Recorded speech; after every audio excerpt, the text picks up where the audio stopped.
മുത്തുനബി ഇന്ത്യയുടെ സുൽത്താനായിട്ടാണ് പറഞ്ഞയച്ചത്. അവിടുത്തെ ഖബറിന്റെ ചുറ്റുഭാഗത്തും എഴുതി വെച്ചിക്കാണ് അതാ ഹബീബുല്ലാ മാത ഫീ ഹുബ്ബില്ലാ. അതാ ഹബീബുല്ലാ, ഈ കിടക്കുന്നത് അള്ളാന്റെ ഇഷ്ട തോയനാണ്, സുഹൃത്താണ്.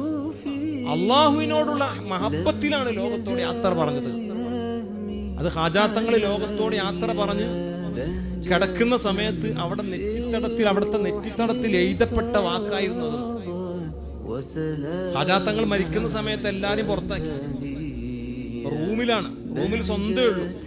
ഹാദിമീങ്ങളും മുരീദീങ്ങളും ഒക്കെ പുറത്തണിക്കാൻ കാത്തിരിക്കാൻ എന്താണെന്നറിയാതെ പ്രയാസപ്പെട്ടു. റൂമിൽ ഹാജാത്തങ്ങൾ ഒറ്റയ്ക്കുള്ളെങ്കിലും ആളുകളെ ശബ്ദം, ആളുകൾ ചവിട്ടടിയും ഒക്കെ ഇങ്ങനെ പുറത്തുള്ളവർ കേൾക്കുന്നുണ്ട്. അത്ഭുതം, ആരുമില്ല, ഹാജാത്തങ്ങൾ മാത്രമേ ഉള്ളൂ. അങ്ങനെ ലോകത്തോട് യാത്ര പറഞ്ഞപ്പോൾ ഹാദിമീങ്ങൾ വാതിൽ തുറന്നു നോക്കിയപ്പോൾ ഹാജാത്തങ്ങൾ മരിച്ചു കിടക്കുക. നെറ്റിയിൽ എഴുതപ്പെട്ടിരിക്കുന്നു അതാ ഹബീബുല്ലാ മാത ഫീ ഹുബ്ബില്ലാ. ആ വാക്കാണ് ഹാജാത്തങ്ങളുടെ ദർഗയുടെ പല ഭാഗത്തും എഴുതി വെക്കപ്പെട്ടത്. അവിടെ നിന്ന് വറ്റിച്ച അനാസാഗർ തടാകം ഇന്നും ഈയൊരു കറാമത്തല്ലേ, എത്ര കറാമത്തല്ലേ. മാഷാ അല്ലാഹ്, മാഷാ അല്ലാഹ്.